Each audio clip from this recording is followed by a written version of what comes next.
Warning. I chain smoke and I say fuck a lot. But I accept myself for the way I am. I accept you too.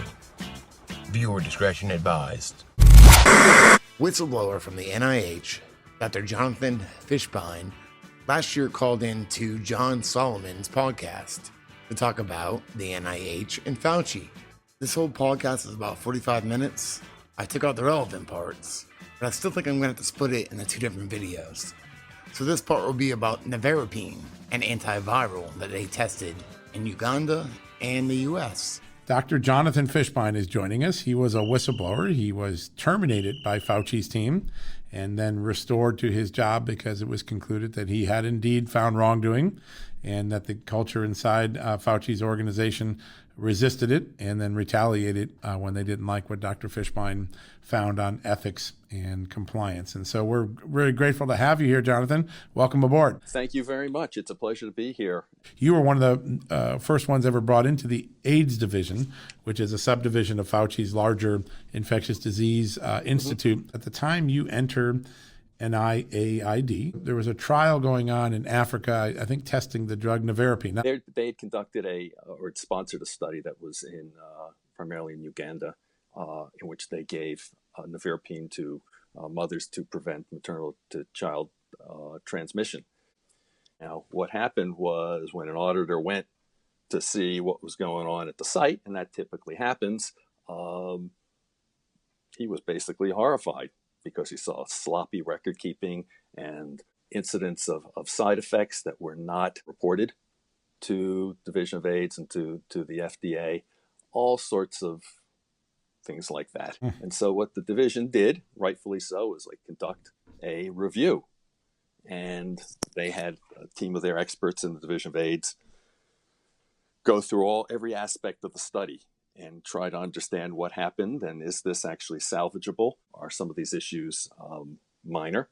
One of the significant parts of that review was that there was a medical officer who reviewed the medical part. She was assigned to do that. That's right. When she did, she said, with what we have here, we can't make heads or tails about the safety.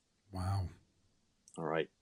And so all these different reviewers from the division submitted their reports. It was put into a larger report.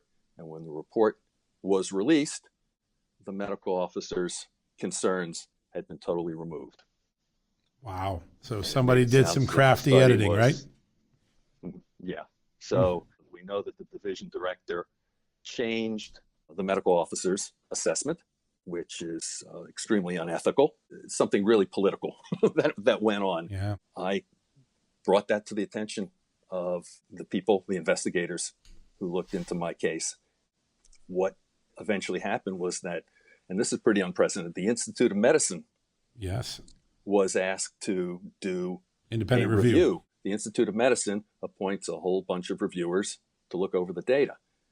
But the people that were appointed were all recipients of grants from the Division of AIDS. Unbelievable. Conflict of interest. They have a financial interest in the outcome of the conflict of interest. Exactly. A big conflict of interest because are they going to bite the hand that feeds them?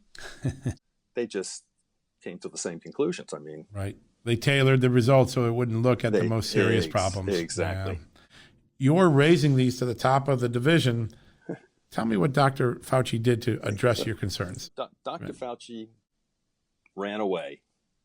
Dr. Fauci would not address the issue. That was unfortunate, that you have a leader who can't do the right thing. There was a case in Tennessee where they were applying nevirapine on the U.S. side, and there was a woman in Tennessee who had administered nevirapine repeatedly, even though she was developing liver failure, and they continued to do it even though the warning signs were clear. The fact that researchers were told, if you see liver problems, stop the drug, because nevirapine's known in some cases to hurt one's liver. She died of liver failure. Before my sister started taking the drugs, she was healthy. After she started the drugs, she developed an allergic reaction, which made her look like a patient with full-blown AIDS. She was admitted to the hospital. She continued to spiral down. And within 37 days from her first date of taking the medicine, she was gone. When news of Joyce's death reached the NIH, Emails were exchanged between the director of the AIDS division and an ethics and safety officer. Ed, there was fulminant liver failure resulting in the death on this trial last week. Ouch. Not much we can do about Dumd Docs. And when the NIAID people got the report, I don't know if you remember this, Jonathan, but the email was something of the effect of, I guess you can't do anything about stupid docs. That's how callous they were. They had killed a woman in a research project. Not much you can do about Dumd Docs. Yeah, that was exactly the email. Boy, you've got a great memory. How about that? I remember dumb was even spelled improperly. It was, yes. It had the early text language misspelling of it. That's right. But think about that, the callous culture that their safety provisions had failed. A woman had died, and the best I could say was, guessing about Dumd Doc. And when I tried to dig in that for the longest time, the family did not know she died from the drug. They thought she had developed some complications related to AIDS. And I got to tell the family. I remember talking to the sister and mother and got to tell your daughter and your sister didn't die because of AIDS. She died because of a clinical error in a trial. And I remember how poignant that was. And that's what's at stake when people at NIAID under Dr. Fauci or NIH do these studies and they don't follow the rules, people die. Joyce has 2 sons. Jamal he's in his senior year of high school this year. Sterling will be 4 years old. And in my mind, they were robbed of their mother. They're cynical enough to introduce drugs that they know will have toxic effects and will carry a certain mortality, and they know that the life of the drug before this mortality becomes too obvious to ignore is, say, 2 or 3 years, and they work out what the sales are going to be in those 2 or 3 years, and then they know they're going to have to reduce the dose. When I was hired and I had to have a meeting with him, it was the only time I was ever in a room one-on-one with him, and I sit down in his office, and he's not a very tall man, but he sits on a very high chair, and I'm a very tall man, and I was sitting on a very low chair, so I was actually looking up at him. It was kind of funny. That must have been uncomfortable, yes. It was a little intimidating, yeah. But he leans over to me and he says, I want you to know if you see anything funny, unusual, problematic, you come and you talk to me.